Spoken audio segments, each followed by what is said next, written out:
यानी कि I will give some examples so that you can understand meant by soft skill. यानी कि अब मैं आपको कुछ एग्जांपल्स दूंगा तो उससे आपको समझ में आएगा कि सॉफ्ट स्किल क्या है।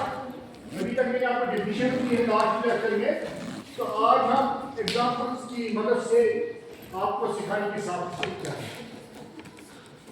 हाँ, several key examples of soft skill often grouped by category, यानी कि किस कैटेगरी के लिहाज से है क्या क्या है। नंबर 1 है कम्युनिकेशन स्किल। मैंने आपको इसे पहले भी कहा है, बार बार कहा है कि communication skills directly responsible for good soft skill। The more communication you have, जितने आपको ज्यादा कम्युनिकेशन होगी उतनी आपके सॉफ्ट स्किल्स ज्यादा होंगी। मैंने आपको इसे पहले भी कहा है, कम्युनिकेशन का मतलब ये नहीं कि आप इंग्लिश लैंग्वेज में कहेंगे, उर्दू लैंग्वेज, किसी भी लैंग्वेज में, मगर जो आप कहेंगे वो आप किस अंदाज से कहेंगे, दूसरों को कैसे समझ में आएगा, समझ रहा है। तो उसमें क्या क्या होता है, एक होता है एक्टिव लिसनिंग। फॉर एग्जाम्पल मैं आपको पढ़ा रहा हूँ, अब आप कितना सुन रहे हैं। आपने सुना होगा कि आपके साथ कहते हैं जो दिल के कान है उनसे सुनना चाहिए, यानी कि फिजिकली तो यहाँ होते हैं मगर मेंटली आप और किसी जगह होते हैं, यानी कि आपको पूरे मतलब यहाँ ध्यान रखना होता है। इसी को कहते हैं क्या, active listening. Active listening is compulsory, यानी कि फुली कंसंट्रेटिंग ऑन, यानी कि आपको पूरे से पूरे कंसंट्रेट करना है। शायद मैंने आपको इससे पहले भी कहा है कंसंट्रेशन क्या कैसे करनी होती है। मिसाल के लिए मैं आपको बार बार कह रहा हूँ, मैं इसलिए एग्जाम्पल दे रहा हूँ मुसलमान की, क्योंकि हम यहाँ गुजराती मुसलमान हैं। मिसाल के लिए हमें यहाँ हमें नमाज पढ़नी होती है। नमाज में हमें मतलब ये सोचना हो कि हम खुदा को देखते हैं। अगर हमें खुदा नजर नहीं, हमें आप देख रहे हैं कि खुदा हमें देखता है, यानी कि पूरी सी पूरी कंसंट्रेशन उसी की तरफ होना चाहिए। यानी कि मेरे कहने का मतलब ये है, जब आप सुनेंगे आपकी कंसंट्रेशन उसी की तरफ होनी चाहिए जो आपको स्पीकर हो, कंसंट्रेटिंग आप। और कंसंट्रेटिंग के बाद आपको अंडरस्टैंड करना है जो इसने कहा है, जो सर ने पढ़ाया है, जो किसी और ने यहाँ सरमन दिया है या कोई लेक्चर दिया है, तो उसको पहले सुनना है फिर अंडरस्टैंड करना है। इसके बाद मैंने शायद आपको वहाँ कम्युनिकेशन साइकिल में कहा है, मैंने कहा कि फीडबैक इज नेसेसरी। अब आप कहेंगे, आपको हम ही आपको कहेंगे, आपको आदत हुआ है सर, आप कह रहे हैं आपको समझ में आया, आप कहेंगे यस सर, अगर आया भी नहीं होगा बस आपने ईमान बोल रखा है यस यस।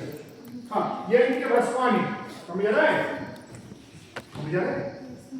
फिर भी तो आप रस्मानी नहीं कहते, अब तो आप यस सर भी नहीं कहते, समझ आ रहा है। हाँ, रस्मानी की कंप्रोसिंग and whenever what is being said. अब एक कान से नहीं सुनना है, दूसरे कान से छोड़े नहीं, वो नहीं करना है। जैसे हम लोग करते हैं जब हम मस्जिद में होते हैं, जब वहाँ सरमन देते हैं तो हम कहते हैं हम नहीं करेंगे, बाहर निकलते हैं तो फिर वही करते हैं। ये कि फिर उसको रिमेंबर करना है, प्रैक्टिकल लाइफ में अप्लाई करना है वही। और एक है वर्बल कम्युनिकेशन। मैंने आपको वहाँ कम्युनिकेशन भी कहा है, मैंने कहा है वर्बल और नॉन वर्बल कम्युनिकेशन पढ़ाया। मैंने कहा वर्बल में हम इधर स्पीकिंग और राइटिंग, नॉन वर्बल मैंने वहां का जेस्चर्स, पोस्चर्स, अदर थिंग्स है। यहाँ वर्बल कम्युनिकेशन में क्या है, स्पीकिंग क्लियरली। अगर हम स्पीक करेंगे वो क्लियर होना चाहिए, यानी कि बाकी जो ऑडियंस होंगे उनको वो समझ आना चाहिए। स्पीकिंग क्लियरली और कंसाइजली, यानी टू द पॉइंट जो आपको कहना है। जो ऐसे आपको शायद मैंने इससे पहले भी एग्जांपल दी थी, वो दो औरतों की, मैंने कहा कि वो आपस में बातें करते थे, तो जब उनको वो भेजना था किसी एक को, तो उसकी डेथ हो गई, तो तब तक मतलब उन्हें कंसाइजली अपनी बात कही थी। मेरे कहने का मतलब टू द पॉइंट कहना चाहिए, जो कहना चाहिए टू द पॉइंट कंसाइजली और परसिस्टेंटली में कॉन्स्टेंटली। इसके बाद है रिटन कम्युनिकेशन। अब है रिटन कम्युनिकेशन में क्या होता है, कंपोजिंग क्लियर। जो आपने मेरे शायद से पहले भी कहा है, मैंने कहा कहते हैं कि जो टैगोर है, फिर ये सच है या झूठ है, वो बहुत बार मैट्रिकुलेशन में फेल हुआ है। क्यों फेल हुआ है, आपको मैंने इससे पहले भी शायद कहा कि इसको फिर पीएचडी मिला है, डॉक्टरेट मिला है, मगर मैट्रिक में वो बहुत बार फेल हुआ है। उसका ये वजह था कि वो ज़्यादा कुछ आपने कुछ हुआ है अगर आप हैं, हाँ, यानी कि मेरे कहने का मतलब है कि वो टेक्निकल वर्ड्स लिखा है, डिफिकल्ट वर्ड्स, यहाँ डिफिकल्ट वर्ड्स नहीं लिखने होते, आपको देखना होता है कि हमारा मतलब प्रोफेशन क्या है, हम किस लिहाज से, तो उसका ख्याल रखना होता है। यानी कि कंपोजिंग क्लियर एक प्रोफेशनल जो आपको मेरे के लिए कहा, आपको देखना है मिसाल के लिए अगर आपने किसी के वो शॉर्ट पढ़ी होगी, वहां इसको कहते हैं तो बो तो दो, इसको कहते हैं पी बी टी डी, यानी कि इन लाइनों को आपको समझ नहीं आएगा क्योंकि आपने कहीं पढ़ा नहीं। ये टेक्निकल हमें देखना है कि किस जगह हम कौन से वर्ड क्या इस्तेमाल करेंगे। या आपने वो सुना होगा जब आदमी वो वायरलेस में कहते अल्फा बीटा गामा, वो कौन होते हैं। ये मेरे कहने का मतलब है कि टेक्निकल वर्ड्स आपको देखने हैं, हमें कहाँ कौन सा टेक्निकल वर्ड इस्तेमाल करना है, समझ रहे हैं। हाँ, इसी तरह है ग्रामेटिकली करेक्ट। मैंने आपको इससे पहले भी कहा है कि इंग्लिश में ज्यादा लड़के इसलिए फेल होते हैं क्योंकि वो ग्रामेटिकली करेक्ट नहीं लिखते। जो भी आप लिखेंगे काम ही लिखेंगे वो ग्रामेटिकली करेक्ट होना चाहिए। फॉर एग्जाम्पल जैसे मैंने आपको कहा है, मिसाल के लिए मेरे पास अगर ये हम देखेंगे stand stand up, stand don't sit down, stand up don't sit down. जो मैंने ऊपर लिखा है और जो मैंने नीचे लिखा है, इसमें और उसमें क्या फर्क है? फर्क क्या है? आपको ये फर्क इसमें समझ आ रही है, नजर आ रही है? वर्ड्स तो वही है, वर्ड्स वही है, वर्ड्स वही है, सेम है, वर्ड सेम है ना, वर्ड सेम है, मगर फर्क क्या है? फर्क ये है यहाँ कामा यहाँ कामा यहाँ। इसका मतलब अगर हम देखेंगे स्टैंड अप उठो, डोंट सिट डाउन बैठो, यानी कि आपको क्या करना है? Stand up don't. अगर मैं अब ये कहूंगा स्टैंड अप, इसका मतलब क्या है? उठो मत।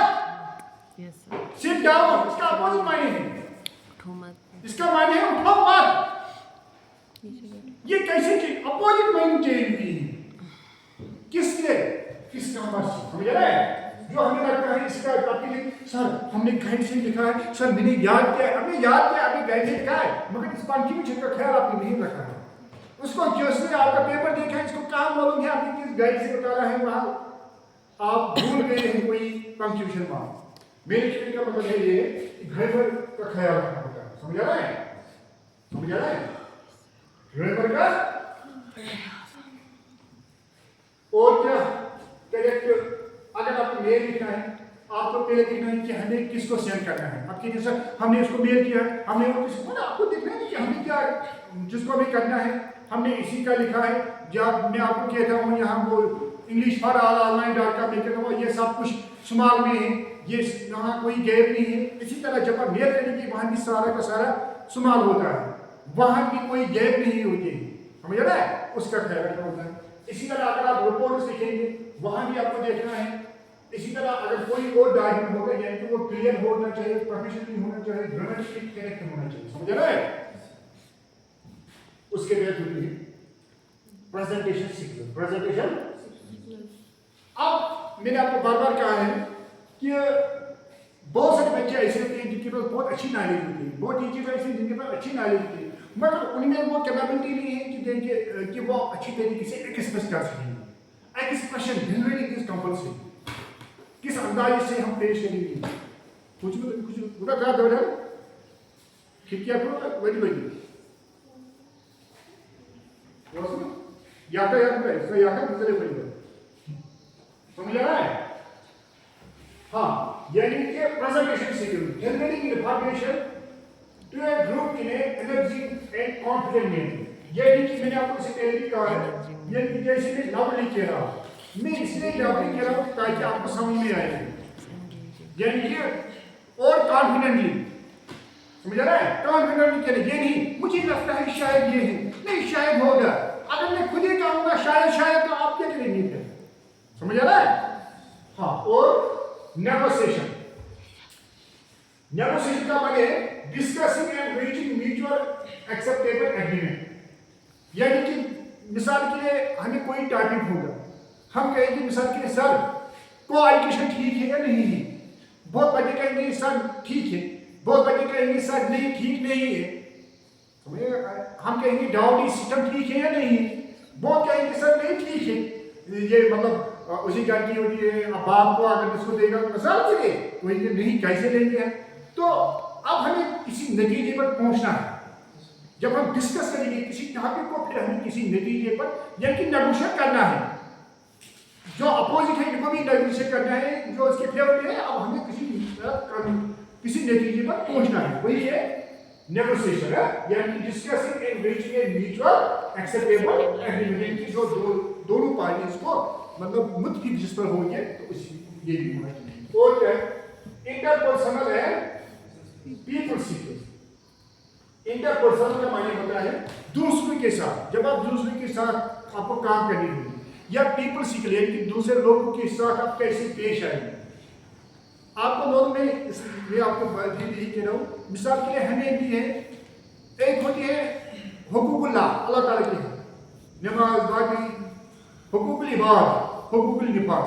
हुकूकुल इबाद होता है लोगों के लिए, हमें लोग ये अल्लाह ताला हमें पूछेगा क़यामत के दिन आपने लोगों के साथ क्या किया है। समझ आ रहा है? ये कि ये अल्लाह ताला अगर चाहे तो अगर हम नमाज पढ़ेंगे तो अगर एक्सेप्ट करेंगे तो ठीक नहीं, अगर नहीं करेंगे तो वो अलग बात है।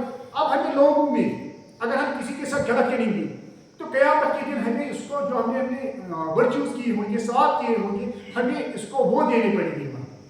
ये कि लेने के लिए का मतलब ये है, मैं आपको बार बार कह रहा हूँ कि man is a social animal. हमें सोसाइटी में रहना है, हमें आपस में